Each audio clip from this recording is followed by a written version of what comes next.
would you all prefer to stand? Four speakers, including you all, including the mayor, or would you prefer to sit? It's whatever y'all want. I'm okay. I can stand. You want to stand the whole time? Okay, well, we'll do it. We'll stand. All right. Wallow.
Are y'all good?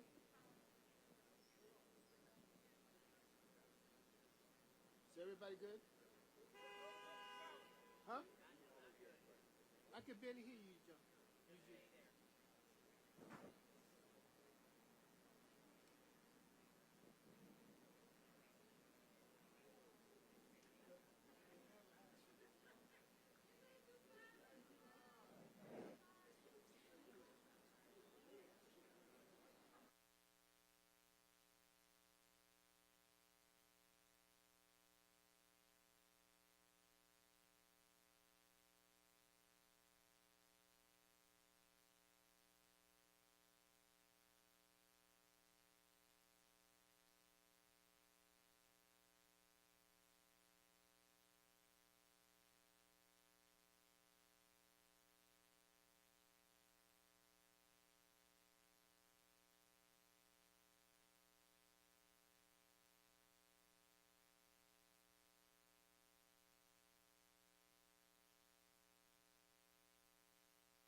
Hey, Mayor Bowser, how are you?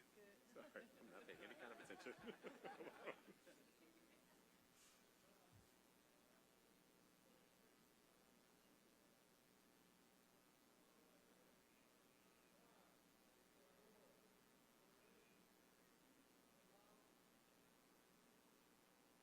Good morning, everyone.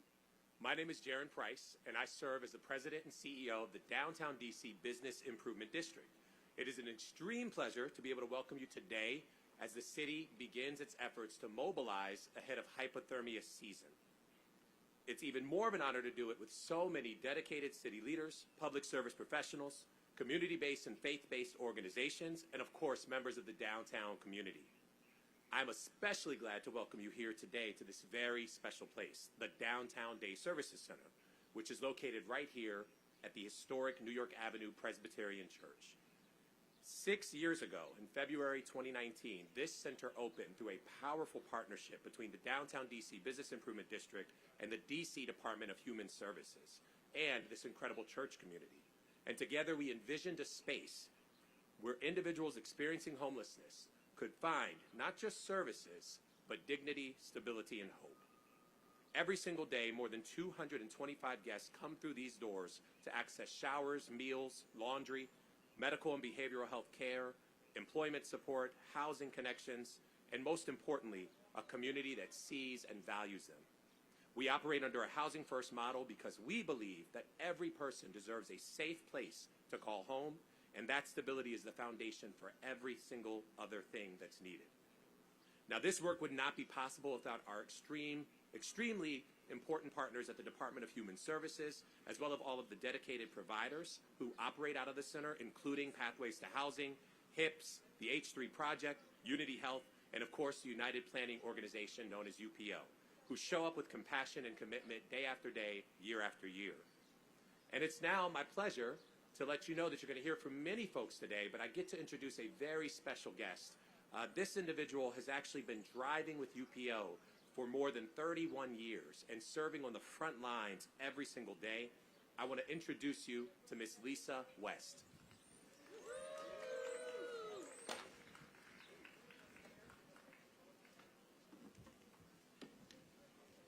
Thank you, Mr. Price. Good morning, everyone. Good morning. My name is Lisa West, and I am a driver and outreach worker from United Planning Organization. And our mission is to unite people with opportunities.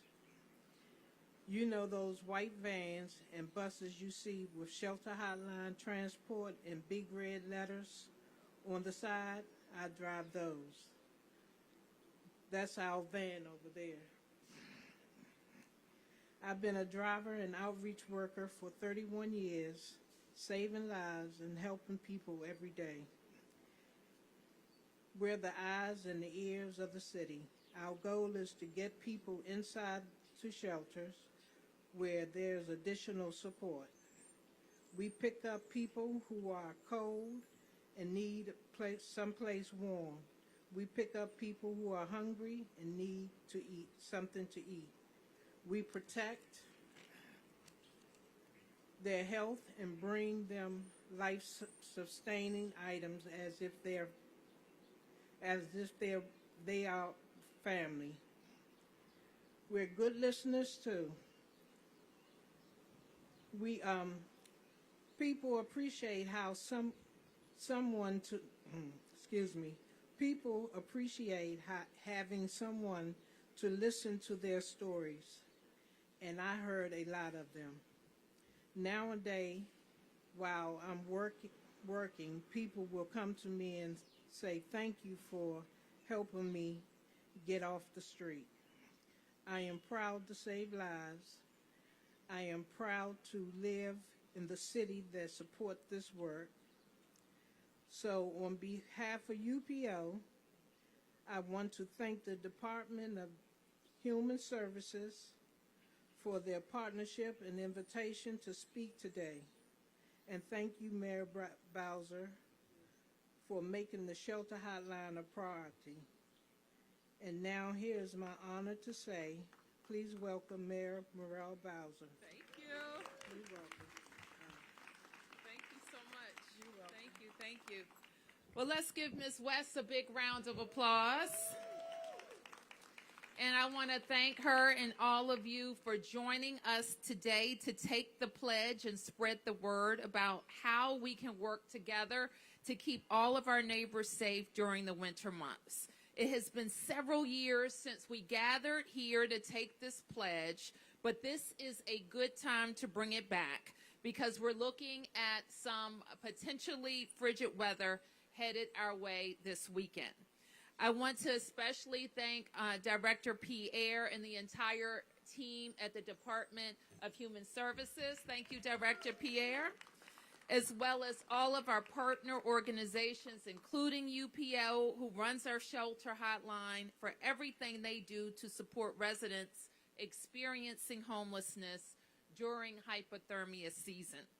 For more than a decade, we have been transforming the systems that support individuals and families experiencing homelessness, making them more effective, more compassionate, and more focused on connecting people with services and ultimately permanent housing. In fact, just over a week ago, we were celebrating the first Housing Production Trust Fund project west of Rock Creek Park. A portion of the housing is reserved for permanent supportive housing for residents who have experienced homelessness. And in the audience for that ribbon cutting was a resident of the new building who told us that he had been living in a men's shelter 2 years ago. He said he went through some challenging times but didn't lose hope or faith. And on a recent Friday, he felt he was at a low point and prayed for his next opportunity. And on the Monday, he got a call offering him a spot at the new senior living facility. And now he's living in a beautiful apartment. And that story was just another good reminder of how important our work together is.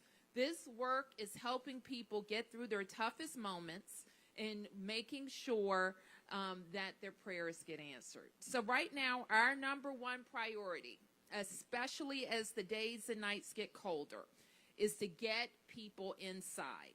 That is what this pledge is all about. It's a pledge saying that if you see someone who is outside in the cold, one of the easiest ways you can help is by calling the shelter hotline.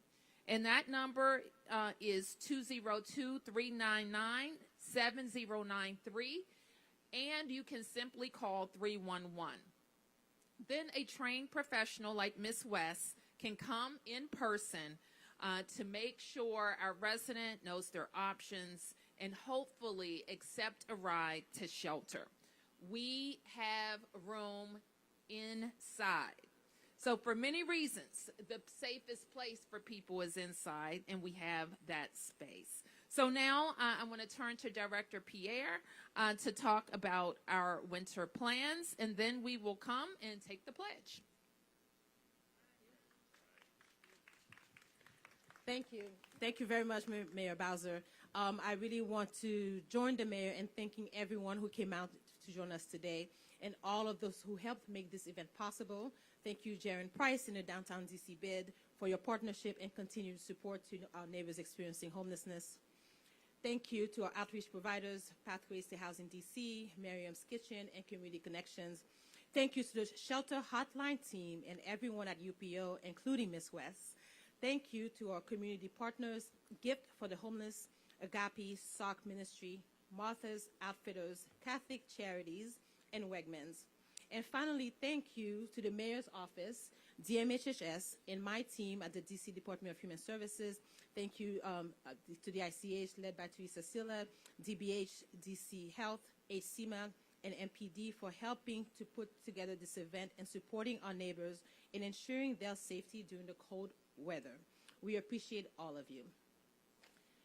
The district remains committed to preventing cold weather injury and continuing to meet its right to shelter mandate during hypothermia season. The district is one of only few of the jurisdictions in the country that provides a legal right to shelter in hypothermic weather conditions. And we will continue our proactive, forward-leaning posture in supporting our neighbors experiencing homelessness. We know that cold weather injuries are preventable. The key is having the proper resources in place, which we do, and ensuring community members know how they can help, which is why we've gathered here today. Our goal is to have everyone who is staying outside come into shelter and out of the cold. We've already increased our shelter capacity to meet increased demand to nearly 1,300 beds, and we will bring additional beds as needed throughout the season. We have day centers like the one in downtown day services centers that Jaron told us about, where people can go and stay warm during the day, access basic needs like restrooms, laundry, and get connected to supportive services and case management. Our outreach teams are deployed throughout the city, helping people keep people safe by conducting wellness checks, distributing warming items, and bringing unsheltered residents in from the cold. One slight change you'll notice this season is the name of our weather alerts. We'll have cold alerts and extreme cold alerts. These alerts are both a public reminder to stay safe and remain vigilant, and as a prompt to district agencies to adjust operations based on the forecasted temperature and weather conditions. The district made this change to simplify alert communications. So for more information about alerts and the increased services we provide during hypothermia season, please visit our website at cold.dc.gov. Again, that website is cold.dc.gov, the district's one-stop resource for hypothermia season. With that, I'd like to invite Mayor Bowser to come back to the podium and lead us into the pledge to help our neighbors during cold weather. And we invite all of you to take the pledge. Okay. All right, so I'm going to read a few lines, and then I'll ask you to repeat them with me. Oh, it looks like you have them. When I wave my hand, you say your own name, okay? Got it, everybody? When I wave my hand, you say your own name. I, Muriel Bowser, pledge to do my part, keep residents safe during this, you can say it with me since you haven't, to keep my neighbors safe this winter by calling 311 or the shelter hotline at 202-399-7093 to request free accessible transportation to a shelter if I see an individual outside in the cold, or 911 if I see someone who appears to be immediately at risk.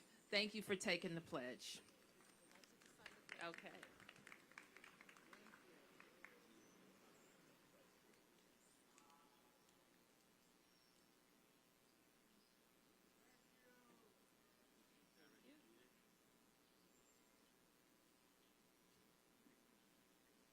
Thank you.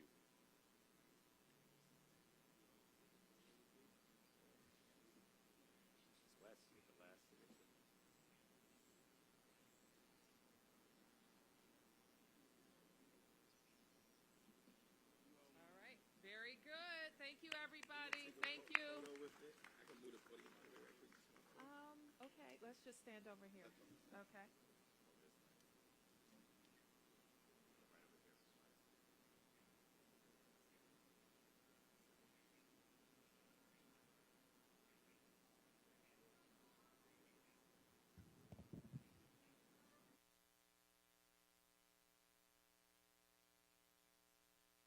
Thank you. Our friends at Wegmans are here. Thank you for being here, as well as the city administrator and deputy mayor and Ms. Sia from our Interagency Council on Homelessness. Thank you for being here.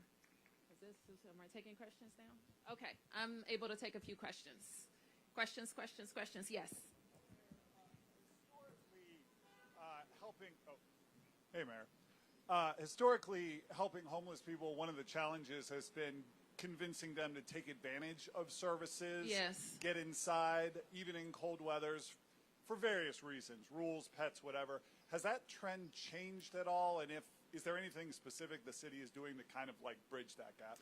Well, let me ask Director Pierre to speak on that. And our colleagues like Ms. West, who are out in neighborhoods on streets every day, they have varying levels of success, as you mentioned, in convincing people to come inside. Our goal is to let them know that we have a clean, safe, warm place. And it's dangerous in hypothermia season. People are vulnerable health-wise or frail. They could succumb to the cold. So it's so important to get them inside. Let me ask Rachel to say more. Thank you, Mayor. And one of the things that we are doing a little differently, the mayor has invested a lot into renovating our shelters, and oftentimes our residents they have a perception of shelter that is not necessarily accurate.